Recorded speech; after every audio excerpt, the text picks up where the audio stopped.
Assalamualaikum warahmatullahi wabarakatuh. Perkenalkan, saya Sherly Fitria Dewi Lisyana dari program studi Profesi Nurse. Di sini saya akan melakukan pre-conference pada stase keperawatan gadar kritis. Baiklah, pre-conference ataupun laporan pendahuluan dengan judul trauma safitis. Langsung saja, yang pertama itu ada definisi.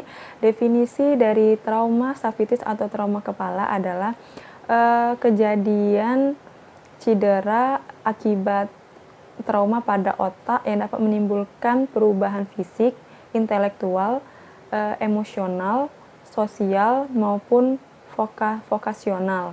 Yang selanjutnya itu ada etiologi.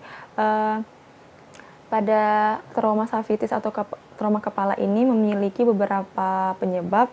Yang pertama itu penyebab kecelakaan, jatuh, kecelakaan berkendaraan bermotor ataupun sepeda dan mobil. Yang kedua itu kecelakaan pada saat olahraga dan anak pada ketergantungan. Selanjutnya yang ketiga, cedera akibat kekerasan.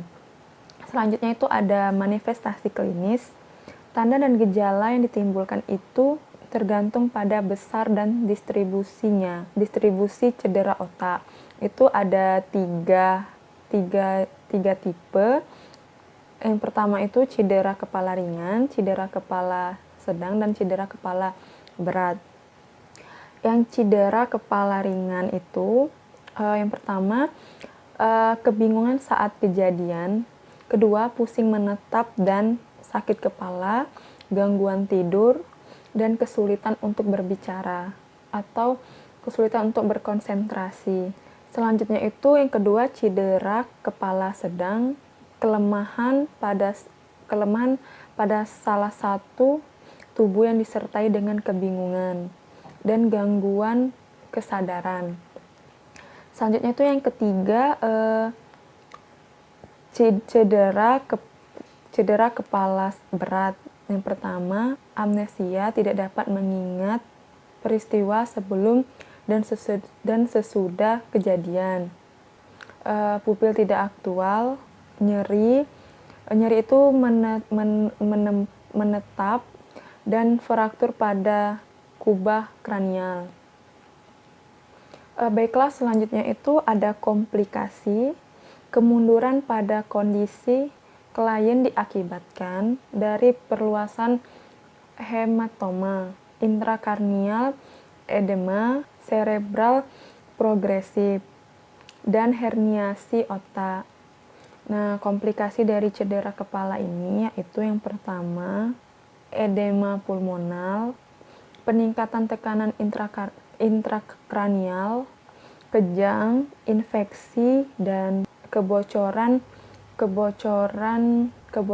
cairan cerebrospinalis. Baiklah, yang selanjutnya itu ada patofisiologi. Patofisiologinya, cedera memang peranan yang sangat besar dan dalam menentukan ringan dan sedangnya maupun berat dan ringannya itu konsekuensi patofisiologi pada kepala. Cedera percepatan akselerasi terjadi jika benda yang sedang bergerak itu membentur kepala.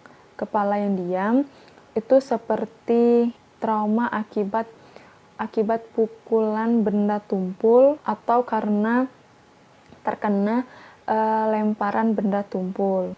Cedera perlambatan deselerasi adalah bila kepala membentur objek yang sangat relatif tidak bergerak, seperti badan mobil atau tanah. Kedua kekuatan ini mungkin terjadi bersamaan bila terdapat gerakan kepala tiba-tiba tanpa kontak langsung, seperti yang terjadi bila posisi badan diubah secara kasar dan cepat. Kekuatan ini bisa dikombinasi dengan pengubahan posisi rotasi pada kepala yang menyebabkan trauma, regangan, dan robekan pada substansi dan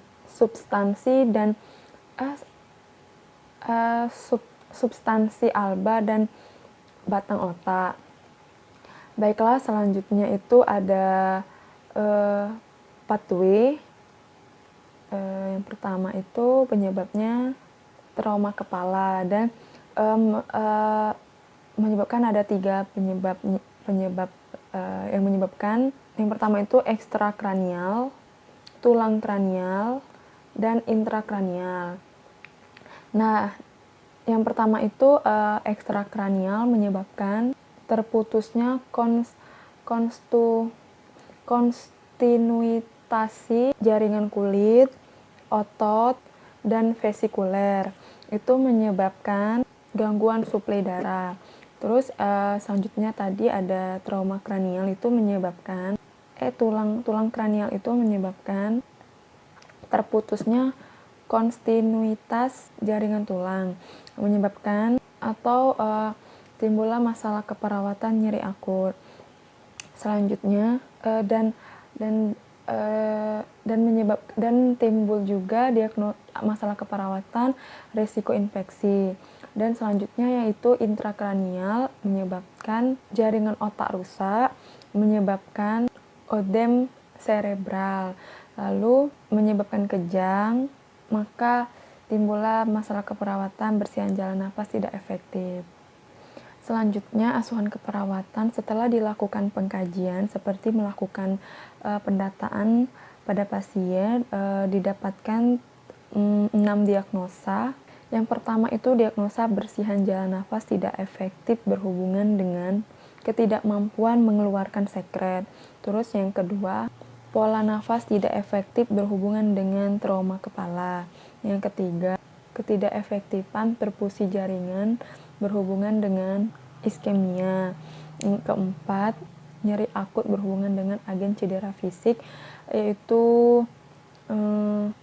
berhubungan dengan trauma atau peningkatan tekanan intrakranial.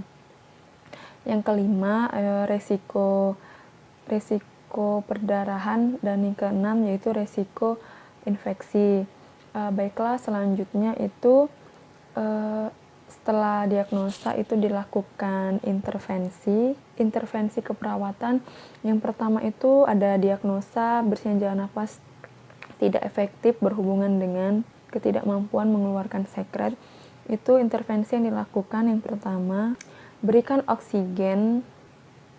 Selanjutnya, anjurkan pasien untuk beristirahat dan nafas dalam. Selanjutnya, posisikan pasien untuk memaksimalkan ventilasi. Keluarkan sekret dengan melakukan batuk yang efektif atau dengan suction. Lalu berikan antibiotik sesuai anjuran dokter. Selanjutnya itu yang kedua, diagnosa pola nafas tidak efektif berhubungan dengan gangguan neurologis atau trauma kepala. Itu intervensi yang dilakukan. Anjurkan klien untuk bernafas diafragmatik dan pernapasan bibir dirapatkan. Berikan dorongan untuk melakukan istirahat, menyelingi aktivitas dengan periode istirahat. Lalu berikan dorongan penggunaan latihan otot-otot pernapasan jika diharuskan. Baiklah, yang ketiga, diagnosa ketidakefektifan perfusi jaringan otak berhubungan dengan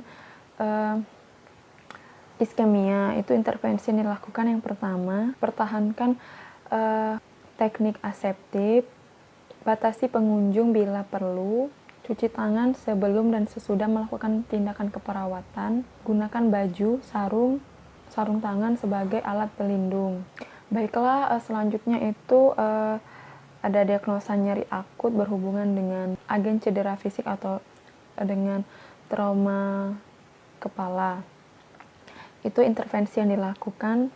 Yang pertama itu lakukan pengkajian nyeri secara komprehensif. termasuk lokasi, karakteristik, frekuensi, kualitas, dan faktor presipitasi. Selanjutnya, observasi